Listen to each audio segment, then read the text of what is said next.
Hello, welcome to 60 Seconds to Success. My name is Michael. I'm a learning specialist here at Lehigh Carbon Community College. Today we're going to be looking at high school versus college and comparing one aspect of those things. Right? So think about your high school teachers. Right? Keep in mind, they are formally trained educators. They are formally trained in pedagogy, which is basically how people learn. They're formally trained. They have bachelor's degrees and master's degrees in how to teach people. Right? Think about college professors. They are subject matter experts. Right? They know a lot about their fields.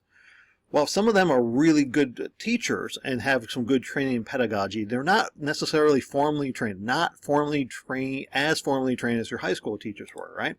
So that's the big difference between them. Keep in mind that formal training aspect of it, right?